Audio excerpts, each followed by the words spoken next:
It's hotter than hell and I'm stuck outside. They say that next week's colonoscopy time.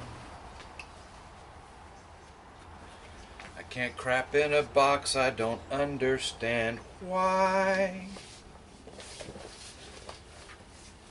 Say hi to Mr. Tim. Hi, boys and girls. It gives me a very special feeling to have you visit me in the wood shop today.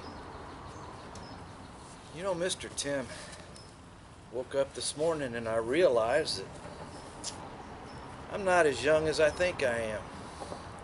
And there's some good things and some bad things that go with that. Bad thing is I have to go to the bathroom a lot more than I used to. Good thing is that my stories and my jokes get funnier and more entertaining every time I tell them.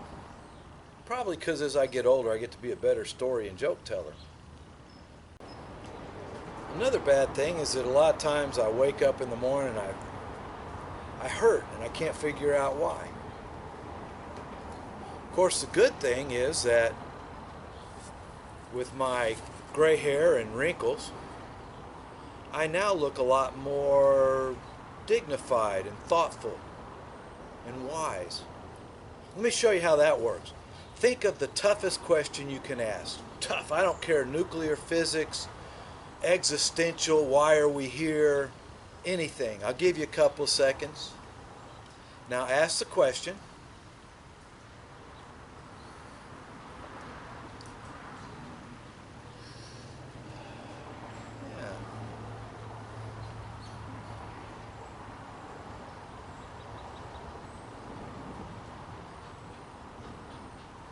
See, I didn't even have to answer the question. And you're sitting there thinking, wow, how wise is he? Look how thoughtful he is, how he's considering my question. And wow. See, that's what comes with being an older guy. The biggest downside of being old is that every few years I now have to have some doctor stick a thing, well, I have to get a colonoscopy. And there's a good side to that, though, and that's that it gives you a chance to come up with funny things to say to the doctor that he's probably never heard before. Like my friend Mr. Jim. He's old and he's been visited in that area by more doctors than the Kardashians have been visited by rappers. And he said that he calls his doctor Captain Kirk because he's going where no man has ever been before. That's a good one. Anyway, if you can think of any funny things for me to say to my doctor, why don't you put those in the comments. In the meantime, we got some stuff to do in the wood shop today, boys and girls, so come on, let's go get to it, huh? A while back, I got a wild hair up my stink wrinkle, and I decided to make a lathe powered by my radial arm saw motor. I know, a chunk of wood spinning at over 1,000 RPMs being held by another piece of wood. What could possibly go wrong there, huh? By the way, there's a link in the description to how I put the lathe portion together. Somehow, the dang thing worked. But let's be real, you'd think after that bit of hold my beer safety engineering, I'd count my fingers, eyes, and my blessings, and call it a career. But no. Some old geezer from Florida, allegedly named Paul, not only watched the video, he subscribed to the channel, then he commented on it, putting the final nail in the coffin of any chance he ever had to being appointed to the Supreme Court. You'd think a guy who calls himself an old geezer would have the wisdom to use a porn site nickname like Mad Dog Captain or Gomer Pal. But no, he used his real name. And sadistically, the sick old codger asked me to make something else with the Widowmaker.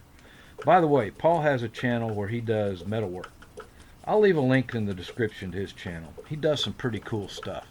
So I gave in to peer pressure like I usually do, and I made a belt sander and a disc sander to go with the lathe.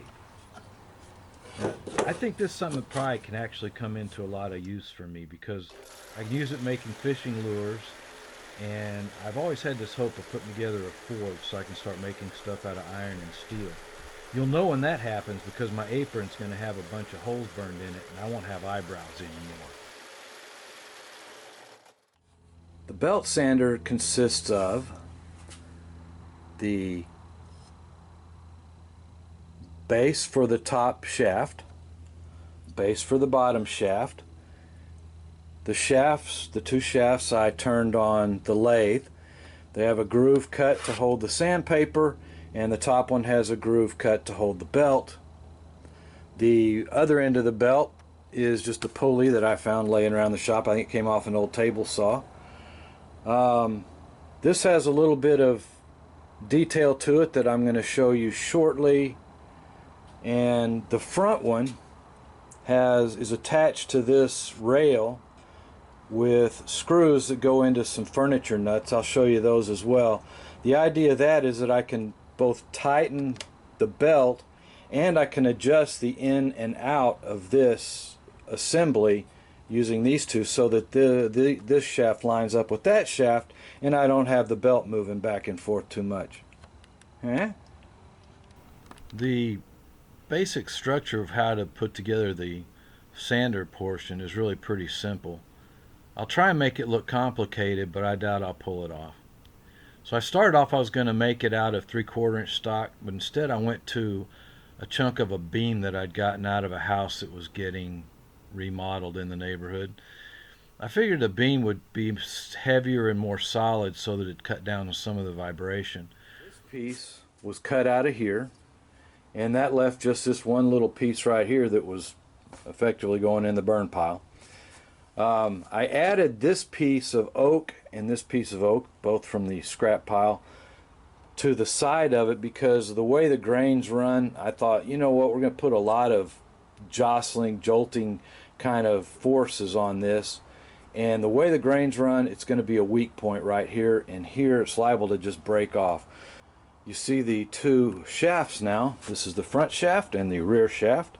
The rear shaft has a slot for a pulley, and it has a little cutout for the belt to keep it from moving in and out. The same on the front, has just the one for the sanding belt.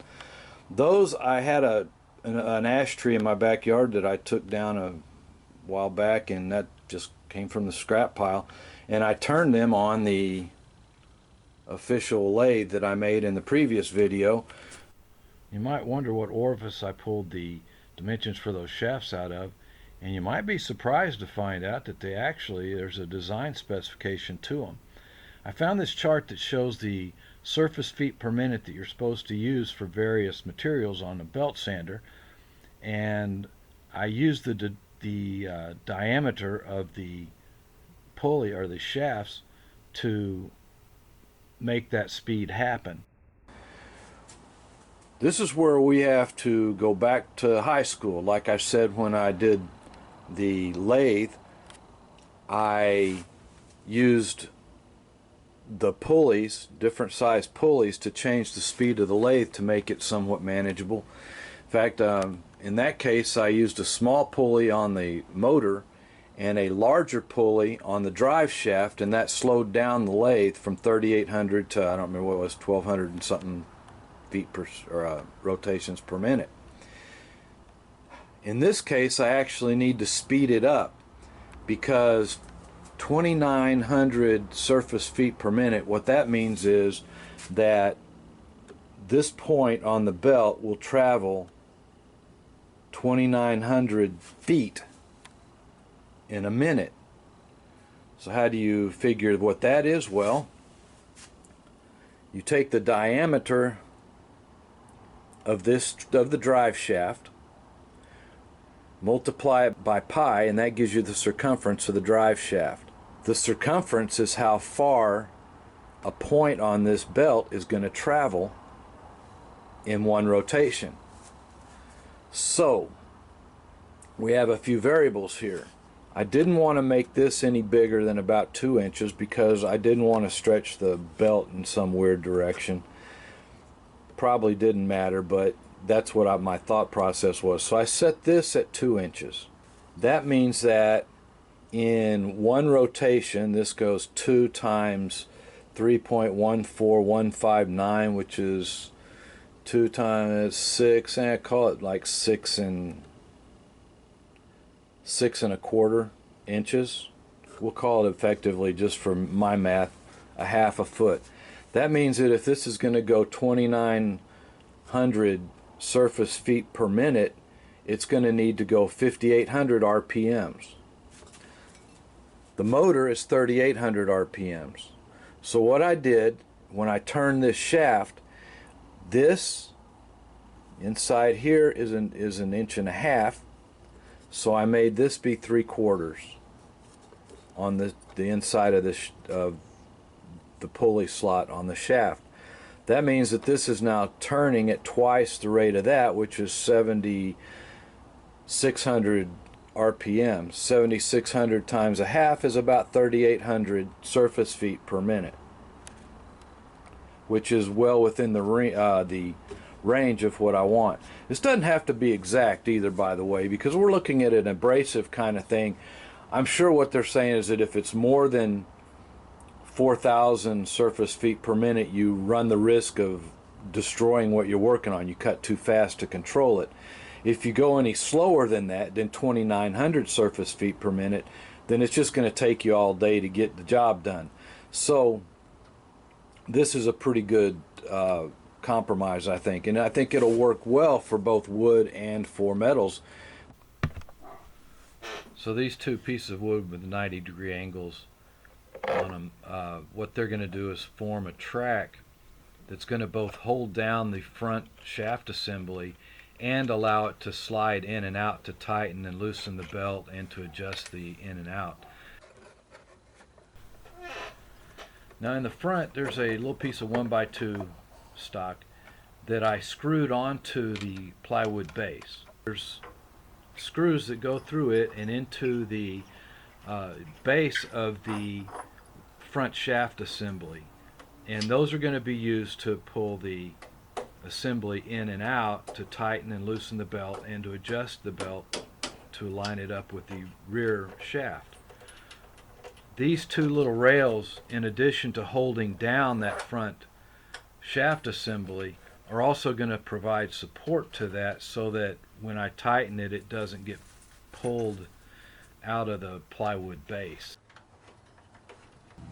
The shafts are going to turn on these little bearings.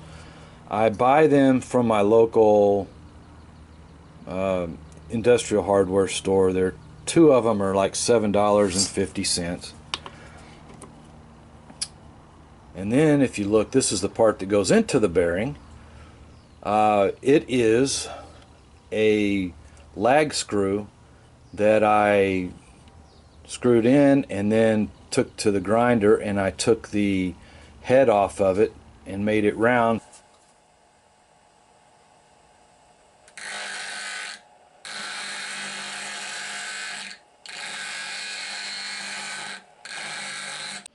Believe it or not, the hardest part was making the disc part work.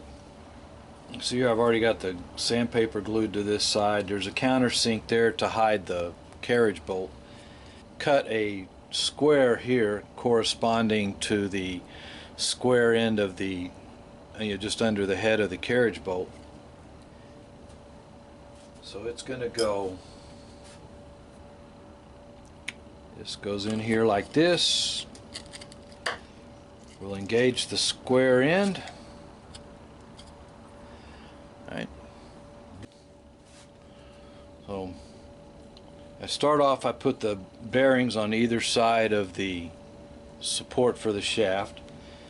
Then we'll take the little wooden bushing that I made and put it through.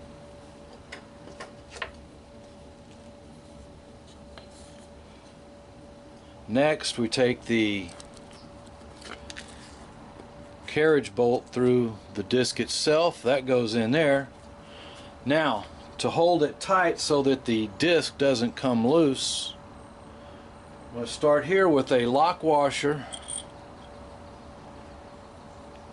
and then the nut that goes on here, so we're going to tighten that up.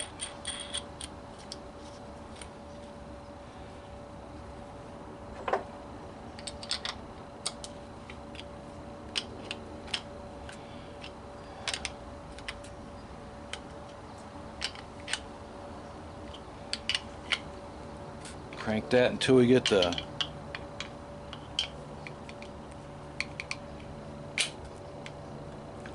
that's good and tight.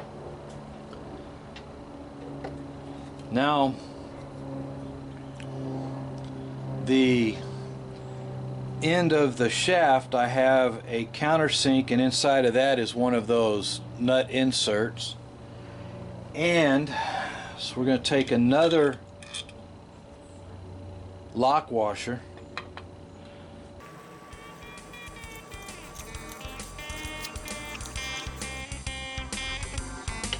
I got a red-headed woman and a $2 bottle of wine. Yeah. Got a red-headed woman and a $2 bottle of wine. Tomorrow I'm in trouble, tonight I'm feeling fine. She got little short shorts, a pair of Tony Llama boots. She got little short shorts and a pair of Tony Llama boots. Might say she's gone wild, but she don't give two hoots. Grab a couple kisses, take a little sip, polish up my buckle, watch her shake her little hips.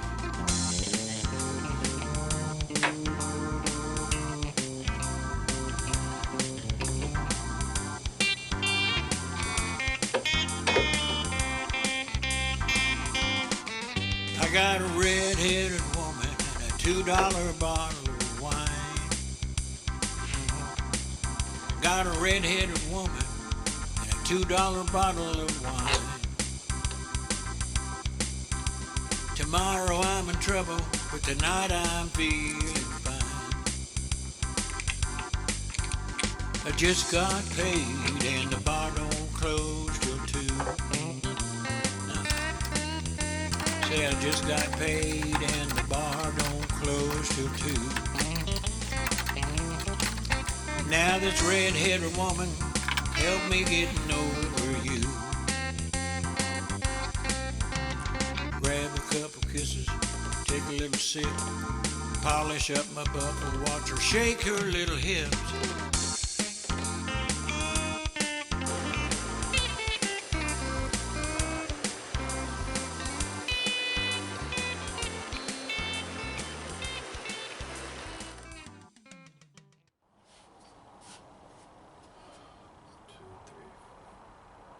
Seven, 8, 9, 10.